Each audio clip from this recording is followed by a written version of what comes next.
Salam sejahtera Malaysia, denyut nadi suara rakyat bergema di channel ini. Terima kasih kerana anda terus bersama channel ini. Bagi yang sudah tekan butang subscribe, terima kasih diucapkan. Bagi anda yang belum tekan butang subscribe, sila tekan butang subscribe untuk terus mendapatkan berita terbaru daripada channel ini. Malaysia kita punya, cintai Malaysiaku, kita jaga kita. Berita terkini hari ini. Salam sejahtera Malaysia, denyut nadi suara rakyat bergema di channel ini. Satu demi satu kejutan Sanusi lakukan. Banyak kejutan lah dia buat. Kejutan ini paling besar saya rasa.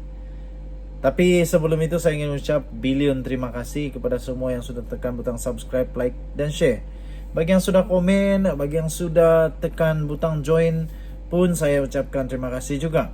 Bagi yang belum, saya mohon untuk tekanlah butang subscribe, like, share, komen. Dan bagi yang ingin join member, dipersilakan. Kerana bermula tahun ini, kita akan mulakan program untuk memberikan goodies, giveaway, penghargaan kepada semua yang member di dalam channel ini yang bertuah. Okey, tuan-tuan dan puan yang dihormati sekalian, kita juga berharap semoga channel kita ini akan jadi channel yang cukup besar boleh sampai kepada telinga Perdana Menteri Datuk Seri Anwar Ibrahim. Tiba-tiba, Menteri Besar Kedah tiba-tiba sahaja mau jumpa Perdana Menteri. Apa yang dia mau buat Perdana Menteri ni? Dia berjumpa Perdana Menteri ni. Tiba-tiba saja jumpa. Bukankah dia selalu buat kenyataan-kenyataan yang mengejutkan kepada kerajaan perpaduan? Tapi kali ini memang mengejutkan, lagi mengejutkan apabila Sanusi membuat keputusan mahu berjumpa dengan Perdana Menteri. Ini perkara serius nih. Ini perkara serius. Tapi kenapa dia mau jumpa Perdana Menteri? Okey, jadi tanpa berlengah lagi saya ingin beritahu bahawa Sanusi mahu jumpa Perdana Menteri untuk mahu beri penerangan projek Kedah Aerotropolis. Apa ini Aerotropolis ni?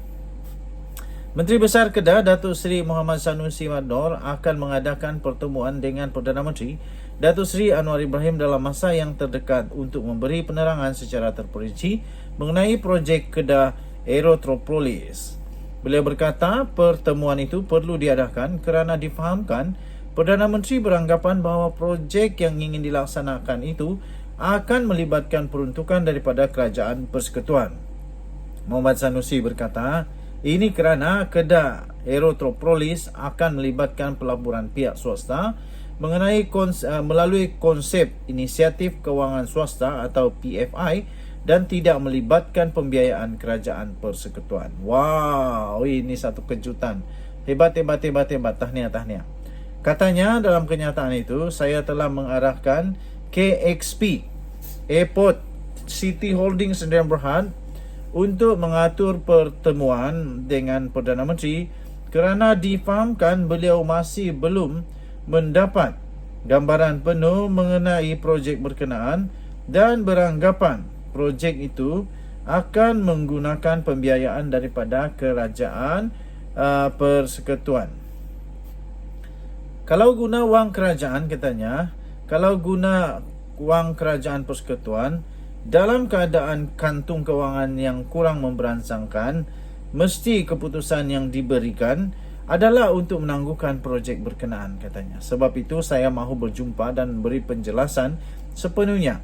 Katanya pada sidang media selepas mempengerusikan mesyuarat Exco di Wisma Darul Aman Dialostar pada hari ini. Dilaporkan antara komponen dalam projek Mega Kedah Aerotropolis ialah lapangan terbang antarabangsa Kulim KXP. Muhammad Sanusi berkata untuk menjalankan projek itu, kerajaan negeri perlu mendapatkan kebenaran Kerajaan Persekutuan khususnya yang melibatkan urusan pengambilan tanah, manakala bidang kuasa untuk membangun projek berkaitan lapangan terbang terletak di bawah bidang kuasa Kementerian Pengangkutan. 2 minggu lepas, kita telah menjalankan temuduga dan sesi penilaian kepada syarikat-syarikat yang berminat untuk membangunkan Kedah Aerotropolis dan 2 syarikat telah tersenarai pendek, katanya. Ada beberapa lagi aspek teknikal yang akan dikenal pasti untuk syarikat berkenaan dipenuhi, katanya lagi. Jadi, kerajaan negeri berharap Kerajaan Persekutuan dapat memberi sokongan supaya projek itu dapat dilaksanakan dan membawa keuntungan kepada kemajuan ekonomi di Kedah dan negeri-negeri utara yang lain katanya lagi. Kita jumpa lagi. Bye-bye. Salam sejahtera Malaysia. Isu pengeluaran KWSP. Ada berita terbaru, ada berita hangat nih. Kamu pastikan terus bersama di dalam video ini. Kerana ada berita baik. Ini pengeluaran khas bersasar KWSP 2.0.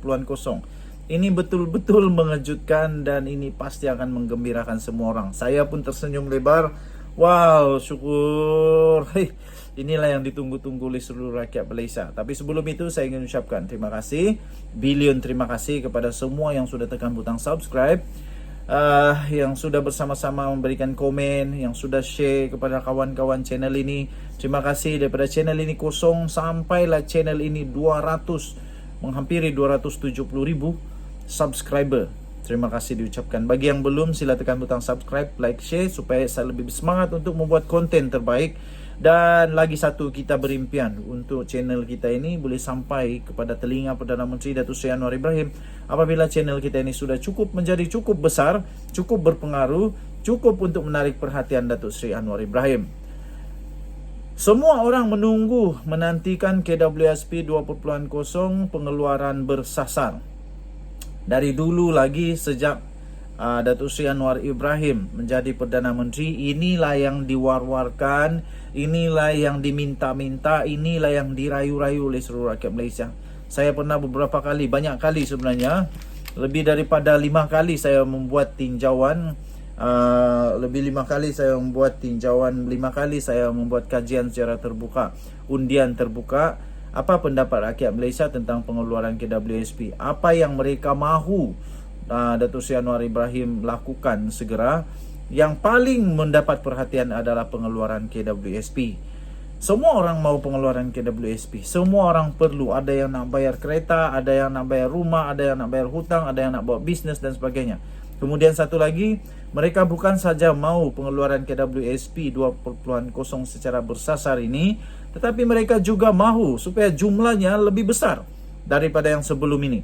Iaitu mereka mahu kalau boleh 20,000 ke atas. 20,000 ke atas boleh dikeluarkan untuk menampung semua bebanan hidup, sara hidup sekarang ini. Okey, jadi ada berita terbaru yang sangat mengujakan, sangat-sangat dinantikan dan saya gembira dengan berita ini. Berita ini sebenarnya sudah lama pun diterbitkan, tapi ramai mungkin tidak sedar, ramai tidak tahu. Dan berita ini telah diterbitkan di dalam satu newspaper arus perdana. Maksudnya ini memang betul, bukan hanya daripada blogger dan sebagainya. Daripada Harian, daripada berita harian, pencarum yang ada baki cukup. Pencarum yang ada baki cukup untuk pengeluaran KWSP. Pencarum ada baki cukup. Pencarum ada baki cukup untuk pengeluaran KWSP 2.0 bersasar. Itu satu kajian yang telah dibuat oleh PGIRM. Pencarum kumpulan wang simpanan pekerja KWSP berhasrat untuk membuat pengeluaran akaun itu sekali lagi secara bersasar, mempunyai baki akaun mencukupi untuk membuat pengeluaran. Ia berdasarkan satu kajian dijalankan Pertubuhan Gagasan Inovasi Rakyat Malaysia atau PGIRM yang mendapati 79.6% daripada 136,137 pencarum KWSP masih memiliki baki akaun satu lebih daripada RM10,000, manakala selebihnya pula kurang RM10,000. Presidennya iaitu Azmi Muhammad Tahir berkata, kajian itu dijalankan selama 12 hari, bermula 20 Disember yang lalu, bagi menyediakan data sokongan tambahan untuk tuntutan pengeluaran KWSP 2.0 secara bersasar. Daripada kaji selidik ini, ternyata pencarum KWSP terdesak untuk memerlukan pengeluaran KWSP 2.0 secara bersasar. Mempunyai jumlah baki mencukupi untuk membuat pengeluaran, katanya dalam satu kenyataan pada hari ini. Sebelum ini, PGIRM dilaporkan membawa suara lebih 270,000 pencarum yang memohon kerajaan supaya mempertimbangkan pelaksanaan pengeluaran KWSP 2.0 secara bersasar. Permohonan daripada pencarum itu diterima melalui borang dalam talian dari Julai hingga November lalu. antaranya disebabkan desakan hidup yang sukar akibat inflasi, pengurangan pendapatan tidak seimbang, dan tunggakan hutang pasca pandemik COVID-19. Mengulas lanjut, Azmi berkata laporan kemungkinan Bank Negara Malaysia BNM akan menaikkan kadar dasar semalaman atau OPR secara beransur-ansur pada Januari 2023 pasti akan memberi kesan lebih teruk terhadap rakyat. PGIRM percaya Kerajaan Perpaduan pimpinan Perdana Menteri Datuk Seri Anwar Ibrahim cakna dan prihatin terhadap suara serta kesusahan rakyat. Justru itu, kami berharap diberi peluang bertemu Perdana Menteri untuk memberikan penjelasan terperinci mengenai tuntutan pengeluaran KWSP 2.0 secara bersasar ini dalam masa terdekat, katanya. Rakyat khususnya pencarum sudah teruk terhimpit dengan kesusahan. Malah, terdapat sekelintir daripada mereka yang sudah dan bercadang mengambil jalan pintas untuk menyelesaikan masalah, katanya lagi. Dan itu tadi suara rakyat bergema di channel ini. Kita jumpa lagi. Selamat petang Malaysia. Bye-bye.